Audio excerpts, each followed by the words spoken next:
시청자 여러분 안녕하십니까? 우리의 주력 수출 산업, 반도체, 자동차, 철강, 그리고 조선. 이 4개 산업이 우리 주력 수출 산업인데요. 이 산업들이 지금 세계 시장에서 고전을 면치 못하고 있습니다. 그나마 작년까지는 반도체 시장이 워낙 호황이어서 우리나라 수출이 계속 신장세를 보여줬고, 그래서 이들 주력 산업들의 위기가 묻혀버린 측면이 있었습니다. 그러나 올해 들면서 우리 반도체 시장마저도 고전을 면치 못하고 있고, 그러다 보니까 우리 수출도 이에 따라서 큰 폭으로 감소하는 위기를 맞이하고 있습니다. 그러다 보니까 이들 주력 산업들의 수출이 다시 회복은 될 수 있는지, 이미 국제 경쟁력을 상당 부분 잃어버린 것은 아닌지, 어떻게 하면 앞으로 이들 산업들이 또다시 수출 전선에서 우리나라 경제를 이끄는 그런 주력 산업으로서의 모습을 보여줄 수 있는지, 그리고 또 그것을 위해서 우리는 무엇을 해야 하는지 궁금한 대목이 아닐 수 없습니다. 오늘의 갈증 해소, 위기의 주력 수출 산업, 그 현황과 앞으로 과제는, 한상환의 오아시스 함께 가시죠. 오늘 함께 하신 분 소개해 드리겠습니다. 산업연구원의 간판 얼굴이죠. 이항구 선임 연구위원님 모셨습니다. 네, 안녕하십니까. 네. 어디부터 얘기해야 될지 모르게 좀 어떻게 보면 좀 답답한 생각이 드는 부분인데요. 네. 반도체는 그나마 작년까지 경기를 네. 잘 탔고, 근데 올해 갑자기 좀 뭐 사이클상으로 어려운 걸 수도 있고 좀 어려워지긴 했는데, 뭐 반도체는 그렇다고 쳐도 나머지 이 자동차 어려운 겪기 시작한 지 벌써 몇 년 됐잖아요. 네, 그렇습니다. 그다음에 철강은 지난번 위기 이후에 뭐 조금 회복은 됐습니다만 좀처럼 옛날 같은 명성을 지금 못 찾고 있고, 예. 조선업은 뭐 회복된다 그러는데 별로 회복되는 기미도 보이지 않는 것 같아요. 예, 예. 그래서 이들 그 업종들이 이제 실제로 내부적으로 그 경쟁력을 잃은 것인지, 네. 아니면 그 서프라임 금융위기 이후에 시장이 충분히 회복되지 않아서 그런 것인지, 네. 좀 한번 좀 짚어봐야 되는 상황에 온 것 같습니다. 예. 먼저 이 주력업종이라고 하는 게, 요즘은 뭐 주력업종이라는 이름을 좀 안 쓰는 것 네, 같은데, 그거 한번 기본적으로 좀 시청자분들 이해를 돕기 위해서 한번 정리를 좀 해주시죠. 네, 과거까지 우리가 이제 5대 주력 업종이라고 했습니다. 이것은 전자, 그다음에 자동차, 조선, 기계, 철강, 이렇게 5대 산업을 우리가 그동안 이제 주력 산업이라고 그랬는데, 네. 금융위기 이후에는 우리가 이제 다변화를 해야겠다 해갖고, 네. 지금은 한 13개 업종으로 네. 이러한 주력 산업, 뭐 신성장 산업이라고도 얘기를 합니다. 네. 이렇게 지금 많이 다변화를 해놨습니다. 그래서 과거의 이 5대 산업이 차지하는 비중은 상대적으로 좀 줄어들었고, 뭐 바이오를 포함해서 뭐 또 일반 기계, 정밀 기계 산업이나 로봇 이런 산업들의 이제 비중이 조금씩 높아지면서 약간의 균형이 잡힌 이러한 산업 구조는 이루어가고 있었습니다. 네. 그렇지만 이제 그 우리 제조업 전체 수출을 놓고 볼 적에 네. 이 수출이 한 15년과 16년 연속 2년 하락을 했습니다. 네.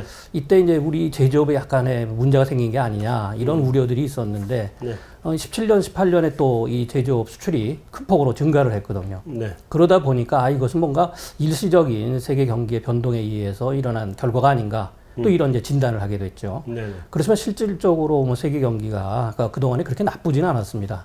우리가 금융위기 이후에 선진국 경기, 그리고 중국 경기가 상당히 호황이었기 때문에 우리 수출도 잘 됐고, 근데 이제 15년, 16년에 왜 그런 우리 수출의 경쟁력이 낮아졌느냐. 네. 이것을 또 생산 측면에서 놓고 볼 적에는 거의 비슷한 그러한 현상들이 나타납니다. 네. 이미 우리 국내 생산은 14년, 15년, 16년, 3년 연속 이제 감소를 했던 겁니다. 네. 그리고 그리고 또 수출이 이제 또 증가를 하니까 17년과 18년에는 다시 생산이 증가를 했는데, 그 바로 15, 16, 17 요 기간 중에 우리 세계 경제에는 경쟁 구도에 있어 상당한 변화가 있었다고 봅니다. 네. 일단 선진국을 놓고 보면은 우리가 금융위기 이후에 선진국들이 이러한 제조업 경쟁력이 더 낮아진 것으로 일각에서는 판단을 했습니다. 네. 그런데 금융위기 이후에 미국 그리고 영국, 유럽 지역에서는 제조업을 다시 부활시킨다. 뭐 제조업 르네상스라는 것을 미국이 가장 먼저 부르짖었고요. 네. 거기에 또 EU도 제조업을 경쟁력을 강화하겠다. 이러한 움직임들이 있었고, 네. 이것이 결과적으로는 세계 시장에서 약간의 경쟁 구도를 바꿔놨습니다. 그리고 뭐 잘 아시다시피 중국에서는 공급 과잉 현상도 있었지만 상당히 중국도 추격 전략을 빨리 해서 우리의 제품을 세계 시장에서 따라잡음으로써 결과적으로 한 2000년, 2010년대 중반부터는 이 세계 시장의 경쟁 구도가 변화를 가져왔다는 것이죠. 네. 그런데 우리가 이제 17년, 18년에 일부 환율 효과도 있었지만 다시 우리 이제 수출 경쟁력이 일부 회복되면서 수출이 늘어나다 보니까 약간 판단에 있어서 약간 오판을 한 게 아닌가 이렇게 평가를 해볼 수 있습니다. 네. 이것은 최근에 올해 들어와서 지금 상반기 동안에 보면은 수출하고 생산이 또 동시에 큰 폭으로 감소하는 이러한 지금 문제들이 발생을 하니까 이제는 진짜 뭔가 우리 제조업을 다시 한번 점검해 봐야겠다. 이러한 지금 평가들이 나오는 겁니다. 네. 자, 이 우리 산업을 좀 아까 말씀해 주신 거 보면 이제 자동차, 조선, 뭐 일반 정밀기계 뭐 이런 것들이 다 이제 기계 쪽의 산업군이고, 네. 철강, 다음에 석유화학도 굉장히 소재 많이 쪽에 수출하잖아요. 네, 그렇습니다. 그러니까 철강, 석유화학 뭐 이런 것들이 이제 소재 쪽이고, 네. 그리고 이제 IT 쪽으로는 뭐 가전부터 시작해서 반도체, 디스플레이, 배터리까지, 그게 이제 그쪽으로 쫙 들어갔는데 사실은 이 전반적으로 보면 그렇게 특별히 그 IT 쪽을 제외하고 나면 이런 기존의 기계 산업군이나 소재 산업군 쪽이 주력 수출 산업으로서 그렇게 이제 두각을 나타내지 못한 것 같아 보인단 말이죠. 네네. 그래서 일단 전반적인 우리 수출이나 이런 상황은 한번 쫙 짚어주셨고, 이게 분야별로 산업별로 한번 짚어주시죠. 일단 IT 쪽은 어떻게 지금 상황이? 근데 뭐 IT 산업은 한 5가지 산업으로 분류를 합니다. 반도체 산업, 디스플레이 산업, 그다음에 통신기기 산업, 그리고 가전 산업도 있고 최근에는 이제 우리가 그 2차 전지 산업을 포함시키고 있습니다. 근데 반도체는 뭐 작년까지는 아주 수출이 굉장히 좋았습니다. 물론 과거를 돌이켜보면 11년에는 또 우리 반도체 산업이 한번 침체를 겪었습니다. 그렇죠. 그 이후에 이제 급속하게 회복이 돼서 우리가 뭐 가장 그 수출의 규모에 있어서는 2018년에 약 830억 달러 수출 기록을 세우는 그러한 아주 그 우리 수출을 견인한 산업으로 등장을 했죠. 그리고 디스플레이 산업이나 이러한 통신기기 산업도 우리 수출을 견인했는데 결국에 중국의 부상이 빨라지면서 이 두 산업에 있어서는 이제 수출이 둔화가 됐고 또 일부 우리 그 생산 이 기지에 해외 이전도 일어난 겁니다. 물론 이제 반도체도 미국이나 이런 쪽으로 생산 기지가 일부 이전됐지만 통신기기 같은 경우는 결과적으로 이제 원가 경쟁력이 중요하기 때문에 좀 임금이 낮은 국가로 생산 기지가 이제 이동을 하게 된 것이죠. 베트남 같은 나라를 네, 그렇습니다. 그리고 이제 가전 같은 경우는 한때 어려웠지만 또 가전에서는 이제 고부가 가치화를 상당히 우리가 박차를 가해서 일단 굉장히 고급 가전제품들을 지금 세계 시장에 내놓고 있다는 거죠. 그러다 보니까 이제 일부 뭐 해외 생산도 많이 늘어났지만 국내에서 수출하는 품목들도 나오고 있습니다. 2차 전지 산업은 우리의 신성장 동력으로 상당히 지금 각광을 받고 있는데요. 과거 우리가 이제 통신기기 쪽에서 배터리 산업의 이 경쟁력을 확보했기 때문에 이것이 최근에 이제 전기차 산업으로 확산이 되면서 자, 우리의 이제 2차 전지가 결국에 우리의 새로운 성장 동력, 일각에서는 뭐 반도체에 이러한 준하는 이러한 경쟁력을 가질 것이다. 이런 평가들이 나오고 있습니다. 자동차 산업은 뭐 어차피 우리 현대기아차를 놓고 봐야 될 텐데 나머지는 뭐 그렇게 큰 비중이 있는 것도 아니고. 근데 현대기아차가 시장 상황이 이렇게 녹록치 않은 것 같습니다. 예, 그렇습니다. 우리가 금융위기 전에 2007년입니다. 우리 현대자동차, 기아자동차가 약 400만 대 정도 세계 시장에 이제 판매를 했었는데 이 2014년에 되면 800만 대를 돌파합니다. 불과 한 7년 사이에 2배로 판매가 늘어난 것이죠. 그래서 결국 이제 우리 자동차 산업이 세계 자동차 산업을 선도할 수도 있다. 이런 이제 평가까지 나오게 됐습니다. 이것이 15년까지는 이어졌습니다. 그렇지만 16년부터 지금 계속해서 성과가 안 좋은 이러한 상황이 전개가 되고 있는데요. 뭐 물론 이제 국내에서로부터 수출은 해외 생산이 늘어나다 보니까 일부 대체하는 건 있습니다. 그렇지만 전체적인 경쟁력을 놓고 볼 적에는 우리 지금 완성차 업계의 문제가 이제 심화되고 있는데 이것은 현대기아차만의 문제는 아닙니다. 우리나라에는 외국계 완성차 업체 3사가 지금 현재 생산 활동 중인데 이들 업체들의 문제점도 더 심각합니다. 예를 들어서 2015년에는 우리 소위 국내에는 완성차 5사라고 그러죠. 이 업체들이 세계 시장에서 거의 1000만 대 가까운 물량을 판매를 했습니다. 그런데 최근에는 이것이 이제 800만 대 이하로 뚝 떨어졌고요. 결과적으로 한 200만 대 정도 판매가 줄다 보니까 부품업계로까지 어려움이 지금 가중되고 있습니다. 그래서 부품 수출도 지금 5년째 계속해서 지금 감소를 하고 있고 뭐 완성차 물량 기준이죠? 네, 그렇습니다. 물량도 그렇고 그러다 보니까 우리가 이제 세계 시장 점유율이 하락하는 이러한 현상이 나타납니다. 지역별로 좀 놓고 볼 적에는 중국 시장에서의 우리 판매가 상당히 좀 심각한 수준에 지금 도달해 있고요. 또 미국 시장은 일부 회복은 되고 있습니다. 그렇지만 과거 수준에는 못 미치고 있는 이런 상황들입니다. 중국은 아직 회복세로 돌아서지 못한 건가요? 그러니까 중국은 우리 그 소위 사드 사태라고 그래서 네. 2017년에 우리 완성차 업계 중국 판매가 급감을 하니까 네. 이것이 뭔가 이제 정치적인 문제가 아니냐 이렇게 판단을 했었는데 그때까지도 중국의 판매는 상당히 좋았습니다. 작년에 중국의 그 자동차 판매가 상당히 오랜 기간 28년 만에 하락을 하게 됐는데요. 네. 뭐 이때도 또 우리는 더 큰 폭으로 하락을 했고 올해도 뭐 중국의 하락세는 이어지고 있지만 우리는 거의 지금 뭐 100만 대 이하 수준으로 판매가 감소하는 이러한 굉장히 어려운 지금 상황들이 중국 시장에서 전개되고 있습니다. 네. 중국에서 100만 대 이하면 굉장히 심각한 상황인 것 같은데. 근데 아직까지는 뭐 100만 대를 유지하고 있지만 네. 지금 일각에서는 100만 대 수준도 지금 굉장히 그 어려운 보장할 수 없다. 예, 보장할 수 없다. 이런 평가까지 나옵니다. 철강 산업은 어떤가요? 철강 산업은 기본적으로 지금 글로벌 공급 과잉이 여전히 지속되고 있는 거 아닌가요? 네, 그렇습니다. 뭐 중국에서부터의 공급 과잉이 이제 시작이 됐는데 또 유럽이나 미국도 결과적으로 이제 소재 산업을 육성해야 된다. 네. 해서 과거보다는 이제 철강 산업의 생산 능력도 늘렸고 또 고부가 가치 품목으로 전환을 했습니다. 네. 우리 철강 산업을 보면 2011년부터 이제 생산은 감소하기 시작했던 겁니다. 네. 그리고 수출도 상당히 기복을 보였습니다. 이건 2012년부터 그러한 수출 기복세가 나타났는데요. 결과적으로 회복은 아직까지 못하면서 이 생산 그리고 수출도 둔화되고 있고 특히 수익성이 떨어지는 문제가 가장 심각하다고 봅니다. 자, 이제 마지막 그 조선을 좀 한번 여쭤봐야 되는데 이 네. 조선은 좀 지금 산업의 상황이 좀 안 좋은 것 같아서 조금 자세하게 좀 여쭤봐야 될 것 같아요. 네, 조선도 약 2012년부터 이제 수출이 감소세로 돌아갔고 이것도 네. 결국 국내 생산으로 감소세에 이어졌습니다. 뭐 물론 이제 조선 산업의 어려움은 2017년부터 시작이 돼서 작년에는 거의 2017년에 비해서 생산이 반토막 났습니다. 네. 그러다 보니까 대규모 구조조정이 일어나고 있고 특히 중소조선 업체들이 어려움이 가중되고 있습니다. 네. 조선 산업에서의 고용은 거의 반토막이 지금 난 그런 상황이고요. 이러다 보니까 결과적으로 지역 경제의 어려움도 굉장히 지금 가중되고 있습니다. 최근에 조선 산업의 수주가 늘어나고 네. 수출도 늘어나고 있지만 아직까지 과거 우리가 수출을 많이 할 때는 500억 달러 이상의 조선 수출을 했습니다. 네. 그렇지만 이러한 500억 달러로 다시 회복되기에는 굉장히 좀 어려운 그런 상황이 아닌가 이렇게 진단해 볼 수 있습니다. 조선 산업을 좀 두 가지 측면에서 보면 첫째는 전방 산업이죠. 해운 산업 자체가 배가 선봉량이 공급 과잉인 상황이라 수요가 그렇게 많이 나오지 않는다는 측면도 있을 거고 또 이제 공급자 측면에서는 지금 중국이 어떤 면에서는 선봉량 기준 이제 그 건조량 기준으로서는 한국을 지키고 지금 1등으로 올라선 상황이잖아요. 네, 그렇습니다.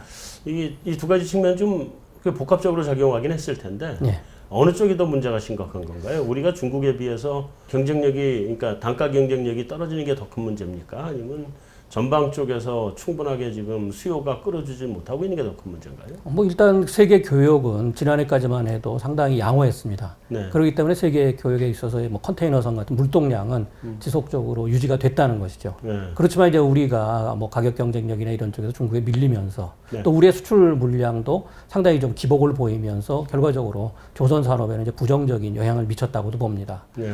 그리고 이제 조선 산업 같은 경우는 저희가 이 총요소 생산성을 분석해 봤습니다. 우리 주력 산업에 있어서 총요소 생산성을 분석해 볼 적에는 네. 조선 산업의 총요소 생산성이 가장 낮게 나타났습니다. 네. 이것은 1995년부터 2014년까지의 기간 중에 통계를 가지고 저희가 분석한 것이고요. 또 기술의 진보면도 한번 분석을 해봤는데 또 조선 산업이 가장 낮게 나타난 것입니다. 네. 그렇다면 결과적으로 외부적인 영향도 우리의 조선 산업에 부정적인 영향을 미쳤지만 네. 결과적으로 우리 내부적으로도 이러한 경쟁력이 상대적으로 저하된 것이 결국 조선 산업의 침체로 이어졌다고 봅니다. 이런 주력 뭐 4개 수출 산업뿐만이 아니라 전반적으로 우리의 그 제조 산업들이 지금 부가가치율 또 부가가치 창출력 이게 전반적으로 지금 떨어지고 있는 거 아니냐는 그런 지적들도 있거든요. 예, 그렇습니다. 이거 실제로 사실 현상은 어떤가요? 근데 뭐 OECD 국가 중에서 비교해보면 우리가 굉장히 그 하위권에 머물러 있다. 네. 이런 지금 평가들이 나오는데요. 결과적으로 부가가치가 낮다는 것은 우리가 그동안에 그 생산이나 수출 제품에 있어서의 그 우리가 고급화를 못했다는 것입니다. 네. 이것은 결국에 우리가 금융위기 이후에 너무 양적 성장에 치중을 해서 혁신 활동을 좀 게을리한 게 아닌가 네네. 이렇게 지금 평가를 해볼 수가 있는데요. 일단 기업 규모에서 볼 적에 그리고 국가 차원에서 볼 적에는 우리 뭐 R&D 투자는 GDP 대비해서 세계 1, 2위를 다툽니다. 네네. 뭐 그렇지만 이 양적인 면에서는 뭐 선진국에 비해서 굉장히 떨어지는 그러한 그 금액을 나타내고 있는데요. 뭐 기업은 소위 뭐 EU 집행위가 세계 2,500대 연구개발 투자 기업들을 그 분석을 하고 있습니다. 네. 우리 같은 경우 2014년에는 약 80개 기업이 등재가 됐습니다. 네. 근데 2017년에는 70개로 이것이 뭐 10개나 감소하는 음. 이러한 지금 우리 기업의 결국 혁신 역량 저하가 나타난 것입니다. 네. 뭐 금액으로 보더라도 그 우리가 약간 증가는 하고 있는데 전체 2,500대 기업에서 차지하는 우리 그 혁신 기업들의 비중이 네. 3.9%에서 머물러 있습니다. 음. 그러니까 기업 수는 감소하고 있고 결과적으로 이러한 투자 금액은 정체돼 있다는 것은 상대적으로 세계 시장에서 경쟁하는 데 있어서 우리가 그러한 연구개발, 특히 혁신 역량, 제품의 고부가 가치화를 할 수 있는 기반이 상대적으로 약화됐다고 볼 수 있습니다. 네. 또 다른 통계 쪽에서 보면 그 기존에 뭐 신성장은 아니라 하더라도 좀 성장해 나가는 업종 쪽에서는 오히려 글로벌 시장 점유율이 줄어들었고 네. 또 도태되고 있는 업종이라고 생각하던 부분에서는 시장 점유율이 오히려 늘고 있다 이런 통계도 네. 나옵니다. 예. 그건 어떤 내용인가요? 네, 저희가 이제 산업을 분석할 때 네. 성장 산업과 쇠퇴 산업이라고는 잘 안 합니다. 아, 그러겠죠. 그러니까 산업은 쇠퇴하는 산업은 없습니다. 네, 네. 결과적으로 기업이 시장에서 퇴출이 되는 거지 네. 산업은 기복을 보이면서 다시 회복될 수도 있다는 것이죠. 네, 네. 뭐 저 대표적인 것이 이제 섬유 의류 산업인데요. 우리 뭐 섬유 산업 같으면은 그나마 그래도 경쟁력은 유지하고 있습니다. 네. 그렇지만 이제 수출 같은 게 문제가 있는 건 해외 생산이 수출을 대체하는 문제도 있고요. 또 우리 의류 산업에 있어서는 약간 문제는 있습니다. 노동 집약 산업이기 때문에 우리가 네. 고부가 가치화를 못한 거죠. 그렇지만 선진국을 놓고 볼 때 특히 뭐 요즘에 이제 패스트 패션이라고 있습니다. 네. 이런 걸 보면은 뭐 스웨덴의 H&M이나 스페인의 자라나 일본의 유니클로 이 3개국은 다 선진국입니다. 네. 그런데도 패스트 패션 시장에서 뭐 세계 최고의 경쟁력을 보유하고 있다는 거죠. 이것도 우리가 어떻게 보면은 뭐 디자인 경쟁력도 있지만 결과적으로 소재나 이런 쪽과 연계를 해서 같이 혁신 역량을 높여나가지 못했고 또 마케팅 분야에서도 상당히 우리가 선진국에 비해서는 뒤처지는 비즈니스 모델에 있어서도 우리가 상당히 수익을 창출할 수 없는 그런 지금 상황에 그런 머물러 있는 것이 이러한 그 쇠퇴 산업이다. 이러한 어떻게 보면은 굴레를 씌우게 된 것입니다. 네. 그러니까 섬유 산업도 우리나라에서는 한동안 쇠퇴 산업이라고 사람들이 쳐다보지도 않았지만 네. 사실 글로벌 시장에서 놓고 보면 그 시장은 여전히 있는. 그렇습니다. 의식주 산업은 계속해서 성장을 하는 산업이라고 봅니다. 그러니까요. 네. 그다음에 또 한 가지 또 주목되고 있는 점이 우리 수출 탑10 품목이 교체가 별로 안 되는 것 같아요. 지금 네. 10년 동안 2개 간신히. 네. 그렇다는 얘기는 물론 뭐 이게 8개 산업은 꾸준히 세계 경쟁력을 지켜가지고 간다고 볼 수 있겠지만 또 반대로 또 새로운 산업이 나타나지 않는다는 의미도 되는데 네. 계속 이렇게 가는 게 괜찮은 건가요? 네, 저희들도 2000년대 들어와서 그동안의 수출 구조 그리고 생산 구조도 같이 비교를 해봤습니다. 네네. 거의 변화가 없습니다. 그러니까요. 그러니까 우리가 뭐 지금 주력 산업이라고 했던 산업들이 거의 그 우리의 생산과 수출에서 차지하는 비중이 크고 나머지 소위 첨단 산업이라고 했던 그러한 그 첨단 기술 산업들 예를 들어서 바이오 산업 네. 이런 경우는 아직까지도 그렇게 큰 비중을 차지하고 있지 못합니다. 왜 이러한 구조가 고착됐는지를 좀 살펴볼 필요가 있는데요. 결과적으로 그 바이오 산업에서는 과거와 같은 도전 정신이 좀 떨어지는 게 아니냐. 과거에 우리가 주력 산업을 육성할 적에는 기업가 정책이 굉장히 강했습니다. 네. 그리고 우리가 뭐 하면 된다 하고 정부와 또 기업이 굉장히 손을 맞춰서 해외 시장 개척에도 적극 나섰고요. 근데 최근에 보면은 주력 산업은 그대로 우리 과거의 틀에서 벗어나지를 못하면서 신산업으로 우리가 진출을 하려고 해도 일단 기술력이 상당히 많이 떨어집니다. 네. 그리고 전문 인력이 없다는 거죠. 우리가 뭐 어떻게 보면은 과거에 예를 들어서 미국에서 많이 얘기하는 스템 인력이라고 있습니다. 네. 과학 인력, 그다음에 엔지니어링, 또 수학, 뭐 이런 인력들이 과연 우리가 그동안에 공대 기피 현상도 있었습니다. 네. 하물며 공대를 졸업하고 나서도 다른 곳으로 또 그 직업을 바꾸는 이런 현상들도 있었다는 거죠. 네. 해외에서는 이런 스템 인력 양성에 적극적으로 나섰고 또 벤처 투자도 많이 이루어졌습니다. 네. 그렇지만 우리는 뭐 그동안에 최근엔 좀 나아졌지만 벤처 투자도 상당히 부진을 했다는 거죠. 그리고 또 대기업과 이런 벤처 기업 간의 굉장한 상생, 어떻게 협력 체제도 굉장히 굳건해야 됩니다. 예. 예를 들어서 벤처가 계속 개발한 기술들을 대기업이 사줌으로써 대기업은 또 새로운 분야에 진출할 수 있고 벤처 기업들은 그 돈으로 또 다른 새로운 분야에 투자를 할 수 있는 이러한 균형 잡힌 그러한 산업 발전 전략이 필요했는데 그동안엔 너무 우리가 대기업 주도에 있는 이러한 주력 산업에 치중하다 보니까 결과적으로 신산업 육성에 있어서는 좀 뒤처지는 이러한 모습들이 보입니다. 그렇게 되면 이제 좀 종합해서 보면 네. 그동안에 우리가 얘기했던 주요 산업들 어떻게 보면 이제 굴뚝 산업이 굉장히 많이 포함이 되어 있긴 한데 네. 여전히 지금 샌드위치 신세를 못 벗어나고 있는 건가요? 그것이 참 안타깝습니다. 어떻게 보면은 우리가 샌드위치라면 선진국은 못 쫓아가고 있고 네. 결과적으로 중국의 추격은 빨라지고 있고 네. 이래서 이 얘기를 하는데 지금 산업 분석을 놓고 보면은 우리가 선진국을 잊어버렸다고도 할 수 있습니다. 과연 우리가 이번 일본 사태를 놓고 볼 적에도 네. 일본 산업에 대해서 우리가 얼마나 잘 알고 있는지 또 미국과 유럽 산업에 대해서는 얼마나 지금 분석이 되어 있는지 그들의 첨단 산업, 첨단 기술 쪽은 어떠한 방향으로 가고 있는지 네. 그리고 거기에서 지금 뭐 플레이어들 그러니까 경쟁의 주체인 기업들이 상당히 구조가 많이 바뀌어 있습니다. 네. 첨단 기술 산업들이 많이 번창을 했기 때문에 네. 기업 구조도 많이 바뀌었는데 우리는 얼마 전까지만 해도 뭐 지위를 벤치마킹하는 이러한 오류도 범하고 있었다는 것이죠. 네. 이러다 보니까 결국 선진국에서의 그러한 동향에 대해서 잃어버려서 우리는 트렌드를 잘 모르겠다. 이런 것들이 우리 중견기업 쪽에서는 굉장히 파다하게 최근에 나온 그러한 그 문제점들입니다. 그리고 이제 중국은 결과적으로 쫓아오는데 우리는 쫓아오는 속도도 봤지만 중국 시장이 결과적으로 선진국에서 우리가 빠져나와서 갈 수 있는 유일한 시장이다 해서 모두 다 중국 시장으로 몰려간 것이죠. 그러다 보니까 결과적으로 고부가 가치와는 상대적으로 떨어지고 중국 시장에서 기존의 제품을 가지고 경쟁을 하다 보니까 최근에 자동차 산업과 같이 중국 시장에서 밀려 나오는 이러한 지금 결과가 초래되고 있다는 것입니다. 앞으로는 좀 더 선진국 시장에 대한 분석도 또 경쟁 기업에 대한 분석도 좀 더 우리가 치밀하게 할 필요가 있다고 봅니다. 우리가 이 샌드위치라고 하는 얘기를 시작한 지 벌써 한 20년은 된 것 같은데 예, 그렇습니다. 네.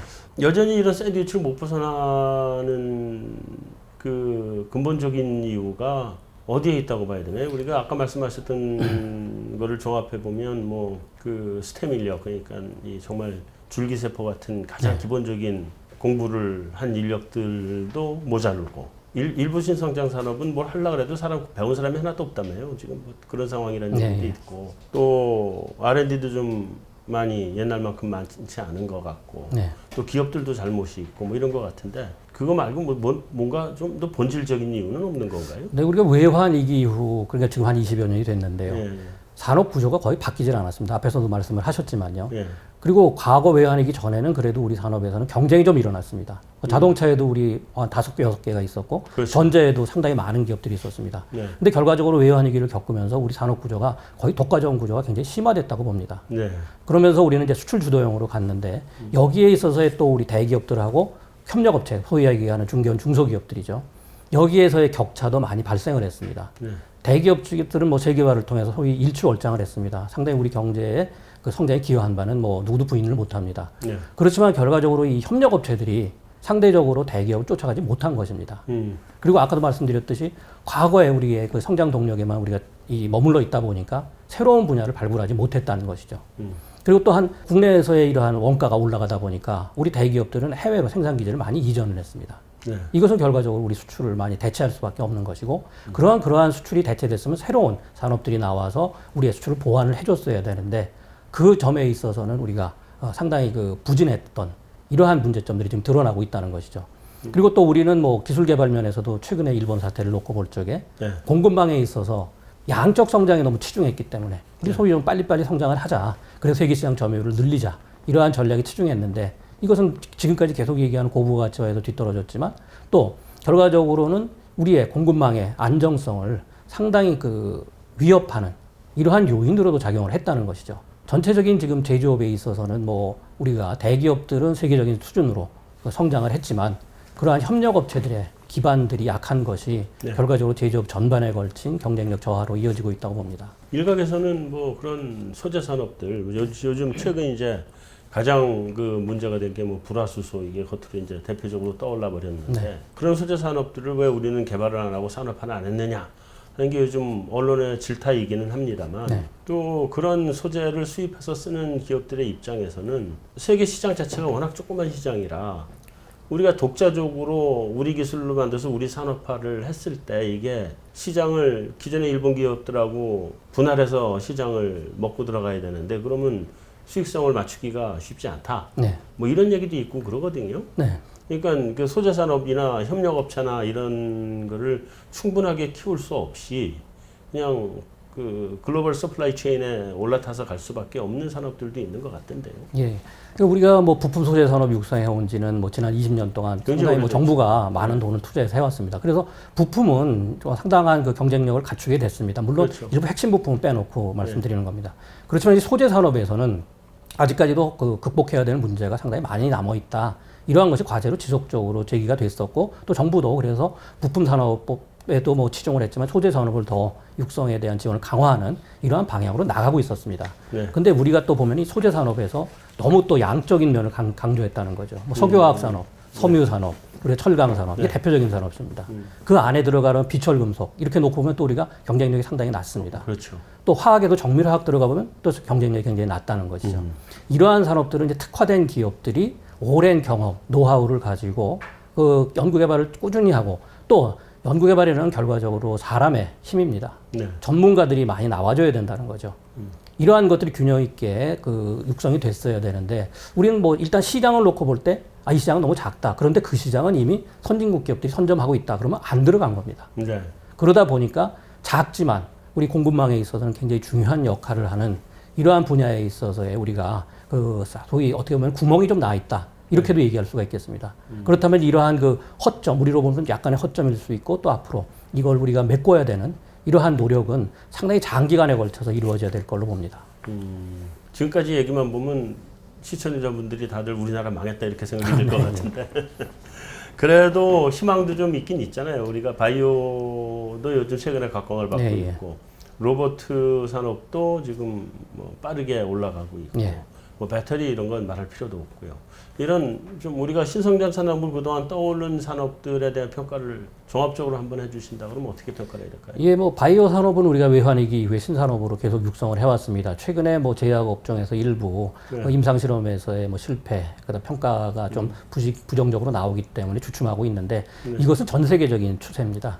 지금 제약 산업 전체에 있어서 파이프라인이 약간 막혀 있다고 합니다. 네. 특히 뭐 신약에 있어서는 막대한 자금도 필요하지만 네. 또 철저한 임상 실험도 필요하고 여기에 있어서는 약간 바이오 산업은 뭐 우리 지금 산업도 좀 침체기에 있지만 전체적인 바이오 산업이 과거와는 다른 이러한 어떻게 보면은 약간의 그 정체되어 있는 상황이기 때문에 네. 우리가 다시 좀 재기할 수 있는 이런 노력이 필요하겠고요.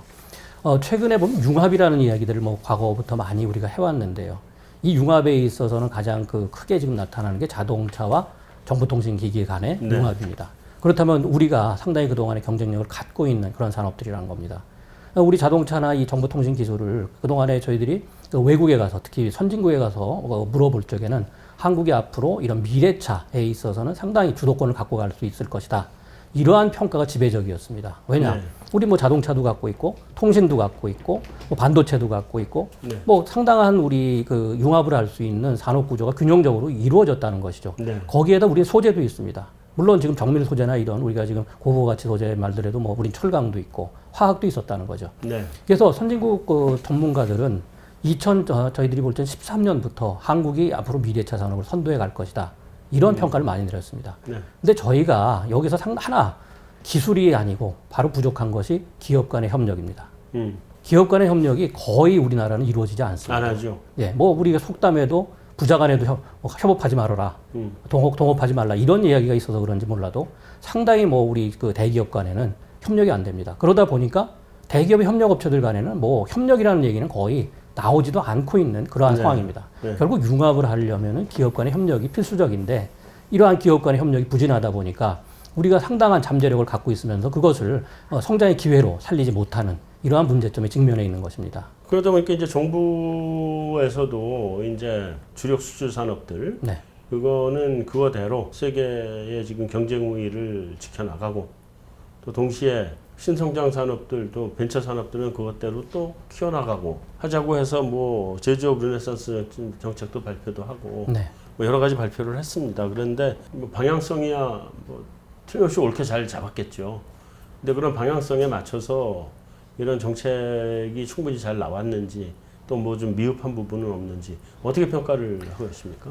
근데 지속적으로 선진국 그리고 중국의 네. 정책들을 또 벤치마킹하고 또 우리 기업들 간의 소통을 통해서 정부가 지금 뭐 제조업 르네상스 정책도 만들고 있습니다. 네.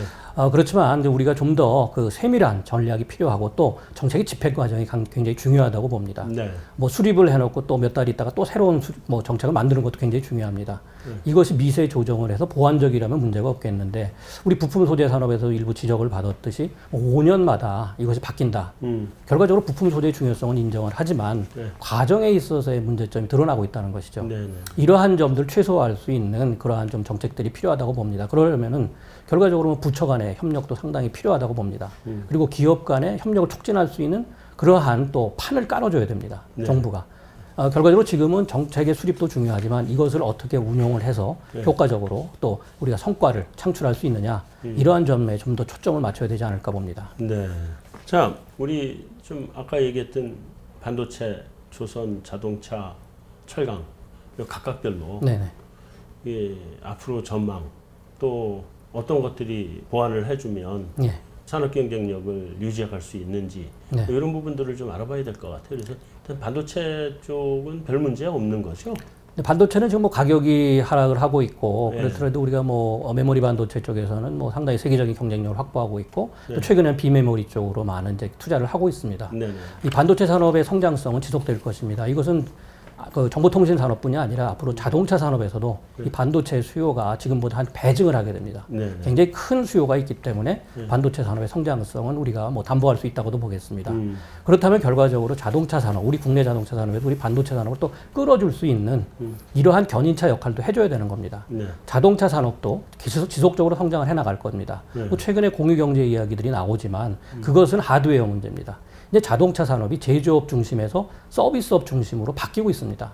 그리고 이 서비스업에 있어서의 이 생산 규모가 거의 2조 달러 이상에 달하는 이러한 규모로 커질 것이라는 거죠. 네. 우리 완성차 업체도 지금 과거에 이제 제조업체 중심에서 뭐 이러한 그 솔루션 업체 이런 쪽으로 좀 바뀌고 있다. 이렇게 네. 지금 이야기들을 하고 준비를 하고 있다는 거죠. 네네. 근데 이제 국내에서는 이러한 뭐 기업 간의 협력도 부진하지만 지금 미래 산업, 어떻게 보면 자동차와 관련된 서비스 산업으로 가는 데 있어서 일부 이해 관계자들과의 갈등을 빚고 있습니다. 네. 그러다 보니까 우리가 아까 미래차 분야에서도 결국 협업이 걸림돌로 작용을 했는데 이러한 어떻게 보면 일각에서는 규제라고도 얘기를 하고 있지만 실질적으로는 이해관계들 간의 충돌 때문에 우리가 새로운 성장 산업으로 진입을 못하고 있는 이러한 지금 문제점들도 드러나고 있다는 것이죠. 네. 어떻게 보면 좀 대승적인 차원에서 이해관계자들 간에 좀 소통과 대화를 통해서 해결책을 마련해 나가야 된다고 봅니다. 다른 산업들은 좀 그런데 지금 조선업은 그 대우중공업하고 현대중공업 간의 합병도 진행이 돼가고 네네. 있고 이런데 조선업은 앞으로 우리가 그 다시 좋은 시기를 볼 수 있는 전망은 좀 있나요? 일단은 뭐 양적 성장은 좀 저희들이 어렵지 않나. 왜냐하면 중국의 추격이 계속 빨라지고 있고 네. 또 장기적으로 볼 적에는 일각에서는 해운 물동량보다는 뭐 육로 쪽에 물동량이 더 커질 수 있다. 최근에 또 세계화보다는 이 지역화 쪽으로 많이 경제가 움직이고 있습니다. 네. 그러다 보니까 이제 장거리 운송보다는 결과적으로 지역주의에 의해서 그 인접 국가들 간의 교역량이 더 늘어날 것이다. 네. 그렇다면 이것은 어떻게 보면 육상 교통이 더 발달할 수 있는 이러한 계기가 될 수도 있다는 것입니다.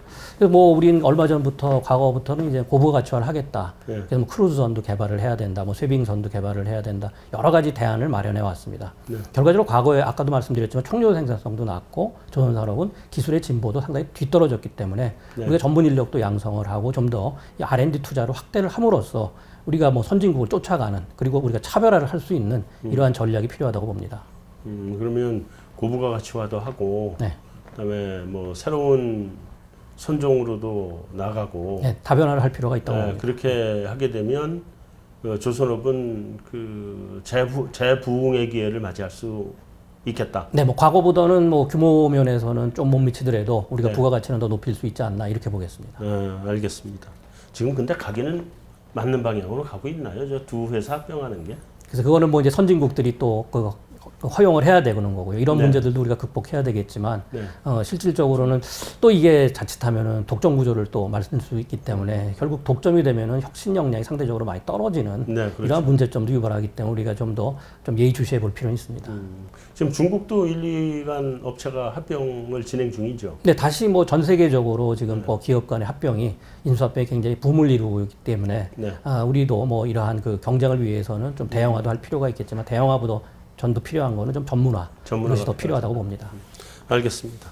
자, 뭐 마지막으로 지금 제일 이제 관심이 가는 게 이제 미중 간의 무역 분쟁 문제, 네. 또 이번에 한일 간의 그런 분쟁 문제 이런 게 이제 우리 산업의 본질적인 경쟁력 훼손을 갖고 올 것이냐. 네. 뭐 이게 제일 사실은 관건인데요. 뭐 수출이 줄고 늘고 하는 거는 경기적인 요인도 굉장히 크게 작용을 하기 때문에 네. 뭐 수출이 좀 줄더라도 우리가 경쟁력만 유지해서 나간다고 하면 뭐 내일을 다시 기대해 볼 수 있는 거니까요. 근데 예. 일단 미중 간의 갈등이 예. 우리 수출에 직접적으로 지금 현재 타격이 오고 있는 상태인가요? 아니면 근데 뭐 일부 그 타격은 오고 있다고 보는데 전체적으로 우리 제조업을 둘러싼 좀 통상 환경에 대해서 점검해 볼 필요는 있습니다. 네. 저희는 뭐 일단 사면 초과에 좀 쌓여 있다. 왜냐하면 이제 미중 간 통상 마찰도 있지만 미국이 결과적으로 이제 일방적으로 보호무역주의를 강화했거든요. 그렇죠. 이것이 우리가 대미 수출에는 상당히 걸림돌이 됩니다. 또 중국은 굉장히 지금 빠른 속도로 뭐 예를 들어 중국 메이드 인 차이나 2025년 그리고 홍색 공급망 이거는 이제 자급자족을 하겠다는 것이죠. 그럼 우리가 이제 중간 제출이 지금 많이 지금 둔화되고 있는 건 사실입니다. 네. 그럼 앞으로 중국에 대한 수출이 어떻게 될 것이냐? 뭐 장기적으로 볼 땐 전부 다 지금 부정적으로 많이 보고 있는 그런 상황들입니다. 그리고 이제 EU도 지금 또 환경 규제뿐이 아니라 노동에 있어서도 우리한테 상당히 좀 어떻게 보면 무리하게까지 요구를 하고 있습니다. 네. 이것은 뭐 EU에 수출하는데도 굉장히 걸림돌이 또 되겠죠.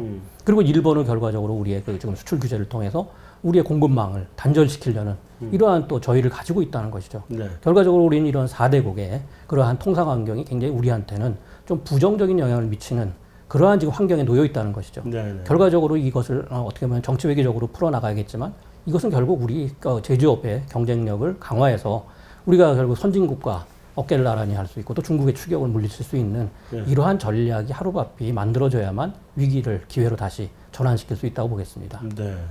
자, 또 하나는 이제 일본하고 지금 이제 갈등이 빚어져서 결국은 우리가 그 화이트리스트에서도 이제 빼버린 상황이고 네.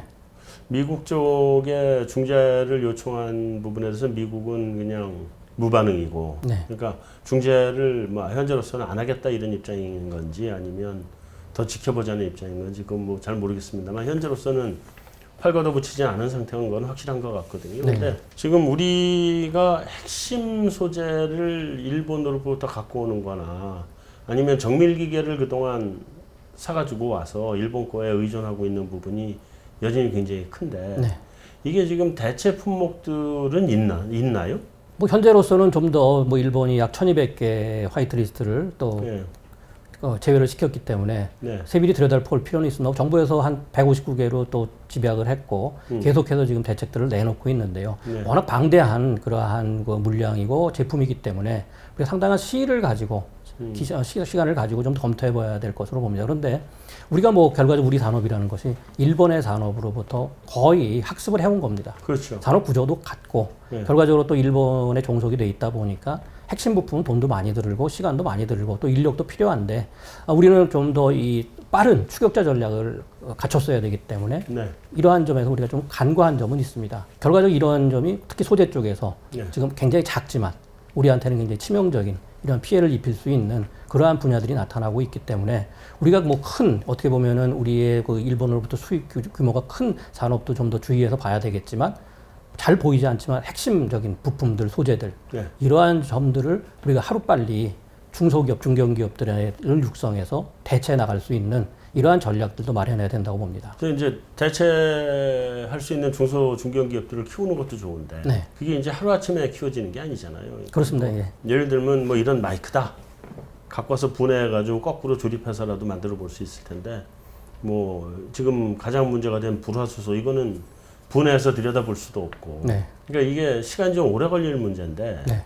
그러기 이전에 우리가 대체 수입국들 그러니까 그 예를 들면 불화수소를 만드는 기업이 일본 기업뿐만이 아니라 뭐 딴 데서도 뭐 나온다든지 이렇게 대체할 수 있는 품목들은 있는 건가요? 없는 건가요? 그래서 아까 모두에도 말씀을 드렸듯이 우리가 일본만 바라보고 중국만 바라볼 것이 아니었고 결과적으로 미국이나 유럽 쪽을 보면서 그쪽에서의 대체선이 있는가에 대한 그러한 연구들, 그러한 그 공급망에 있어서의 대체성, 보완성을 우리가 알고 있어야 되는데 네. 아직 이것을 미국 쪽이나 유럽 쪽을 잘 모르다 보니까 네. 그걸 파악하는데도 시간이 걸릴 것이고 또 기업 간의 계약이라는 거는 뭐 단기간에 이루어지는 건 아닙니다. 네. 뭐 공급하는 쪽에서 결국 공급 물량이 부족할 수도 있거든요. 네. 그럼 설비를 구축을 해야 되고 거기에 따른 또 시간이 걸린다는 것이죠. 이러한 점들을 하나하나 점검을 해갖고 우리가 그 일본으로부터의 종속에서 벗어날 수 있는 그러한 전략들을 좀 더 균형 있게 그리고 네. 범세계적으로 만들어 나가야 된다고 봅니다. 네, 마지막으로 지금 우리나라가 아까 이제 모두에 말씀하셨던 것처럼 산업 편중 현상이 좀 심하잖아요. 그러니까 네. 일부 업종에 좀 많이 편중돼 있는 편이고 또 중소기업에 비해서는 대기업에 좀 많이 편중돼 있고 네. 이거를 좀 이상적인 구조로 바꿔가야 될 노력이 아주 계속 지속돼야 될 것 같은데 네. 그렇게 하기 위해서는 지금 우리 정부나 기업들이 어떻게 해나가지고 가야 될까요?